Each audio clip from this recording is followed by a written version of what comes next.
बिल्कुल दोस्तों, आपने इंट्रो में सही दिया कि दुनिया 2030 तक ऑयल पे डिपेंड रहेगी क्या। उससे पहले मैं अपना इंट्रो देना चाहता हूँ। मैं हूँ आपका दोस्त एसबी और आप सबको मेरी तरफ से नमस्कार। Let's start the video.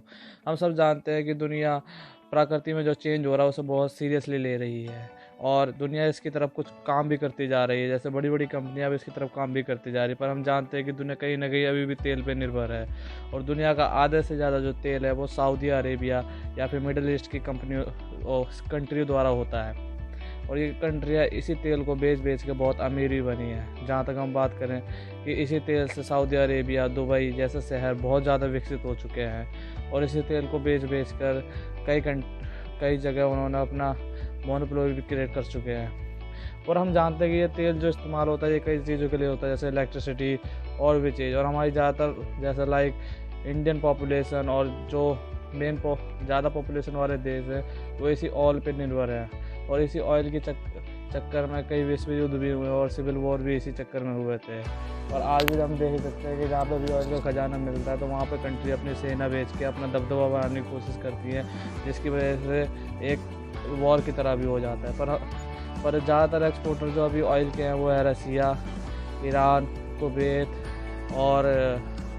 और भी जैसे कंट्री जैसे मिडिल ईस्ट की हो गई, सऊदी अरेबिया।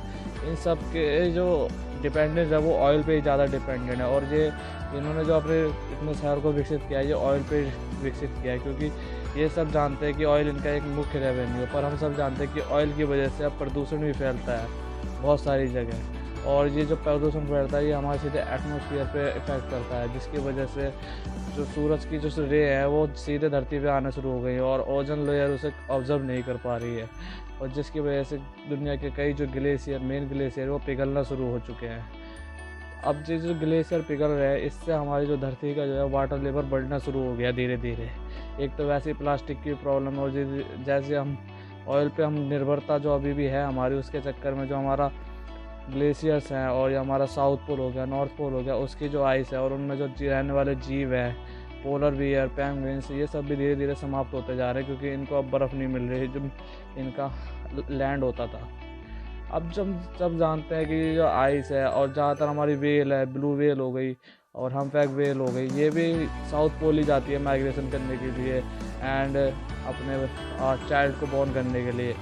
पर अगर ये साउथ पोल धीरे धीरे समाप्त होगा और वाटर लेवल हाई होगा तो दुनिया के कई टापू जो है जैसे सिटीज़ भी टापू में है वो भी धीरे धीरे डूबती चली जाएंगी। और क्या हम जानते हैं कि इस ऑयल का भी अब डिपेंडेंस जो है वो कम होती जा रही है। अब ये जो सारी कंट्रियाँ जो है वो धीरे धीरे ऑयल का डिपेंडेंस कम कर रही है। जैसे कई शहर हो गए, यूरोपियन यूनियन हो गई, अमेरिका का तो नहीं कह सकते, तब से कई दुनिया की सारी जो कंट्रीज़ है उन्होंने यूनाइटेड नेशन में जाकर पेरिस एग्रीमेंट साइन किया। तब से वो सोलर ऊर्जा, जी हाँ, सोलर ऊर्जा की तरफ बहुत ज़्यादा ध्यान देने लग गई है। जो सोलर ऊर्जा है उसकी मदद से हम साफ़ सुथरी एनर्जी बना सकते हैं और इस एनर्जी का प्रयोग हम इलेक्ट्रिसिटी पैदा करने में, जिससे हमारे जो प्रदूषण है वो बिल्कुल भी नहीं फैलता। और जब प्रदूषण नहीं फैलेगा तो उससे हमारे एटमॉस्फेयर में भी कोई इफेक्ट नहीं होगा। और जो ये सोलर पैनल है ये भी बहुत सारी जगह घेरते हैं। हम देख सकते हैं कि कई जगह हमें जंगल काटने पड़ते हैं, हमें लैंड चाहिए होते हैं, हमें लैंड बहुत एक्वायर चाहिए होते हैं। और कई जगह तो जैसे मान लीजिए अगर बादल सटी है तो वहाँ पर सूरज की जो रोशनी वहाँ पे आती नहीं है तो वो वहाँ पे कैसे कंडक्ट करते हैं। मीन्स अब वहाँ पे जब सोलर की रेंज ही नहीं पहुँचेगी तो उससे सोलर पैनल चालू कैसे होंगे, इलेक्ट्रिसिटी पैदा कैसे होगी।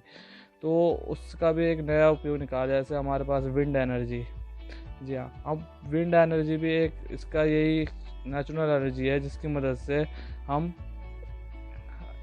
सोलर ऊर्जा और विंड एनर्जी ऐसे जो हो गए जो जिसकी वजह से हम नेचुरल और एकदम प्राकृतिक एनर्जी पैदा कर सकते हैं। और जहाँ तक लैंड वगैरह की बात है, छोटी छोटी कंट्रियाँ जैसे कि आयरलैंड हो गया और ये सब कंट्री हो गई, इनका सोलर पैनल की जगह इनका ज़्यादातर उसी पे विंड एनर्जी पे भी निर्भर है। पर हम देख सकते हैं कि जैसे जैसे दुनिया सोलर ऊर्जा पे सपरेटेड होती जा रही है और नेचुरल एनर्जी पे बढ़ती जा रही है, ये एक बहुत ही अच्छी बात है जिससे कि हमारा ग्लोबल क्लाइमेट भी चेंज नहीं हो रहा है। पर अगर ये दुनिया अगर 2030 तक ऐसा हो गई तो फिर जो सऊदी अरेबिया के लोग हैं वो क्या करेंगे, क्योंकि उनका मेन रेवेन्यू तो ऑयल से आता है।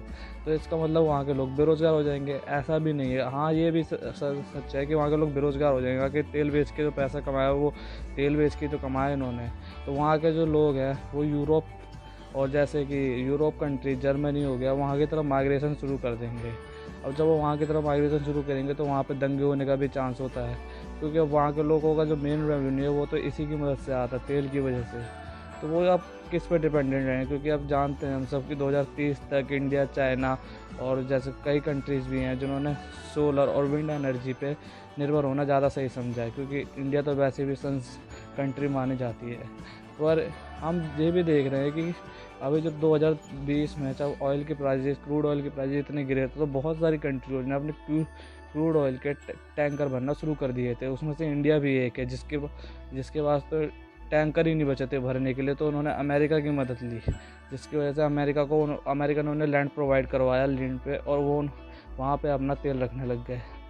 पर अगर ऐसा ही चलता रहा और अगर मान लीजिए कि 2030 तक दुनिया, तो ये जो पलायन होगा ये यूरोपियन सिटी से थी, ये तो दंगे भी ला सकता है और ये भी ला सकता है। पर ऐसी भी बात नहीं है।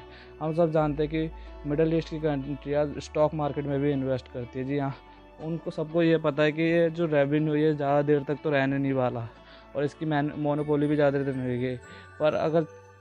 पर क्या हो, अगर वो अपना दबदबा बनाने के लिए दूसरे कंट्रीज़ की कंपनियों के शेयर मार्केट या फिर इंडेक्स फंड में इन्वेस्ट करते रहे। जी हाँ, ऐसे अब इंडिया का उदाहरण ले लीजिए कि इंडिया की मार्केट में, शेयर मार्केट में काफ़ी अच्छा उछाल आया जो FIIs ने किया। तो उनमें से FIIs जो थे वो ज़्यादातर मिडिल ईस्ट कंपनी के ही थे, जैसे सऊदी अरेबिया हो गया, दुबई हो गया। ये सब जो सिटीज़ हैं या फिर ये शहर है, इन्होंने इन्वेस्ट किया था। और अब देखा जाए तो एक तरह से अच्छी बात है, क्योंकि इससे लोगों को कई रोज़गार भी मिलेंगे और वो पैसा कहीं लगा रहे हैं, और ऊपर से वो ऐसी कंपनियों में लगा रहे हैं जैसे टेस्ला हो गई, ये सोलर ऊर्जा पे काम करती है, और भी कई कंपनियां हैं। और ये भी बहुत एक मदद करेगा। आगे देखते हैं कि 2030 तक क्या दुनिया सफिशिएंट बन पाएगी। तब तक के लिए बाय बाय।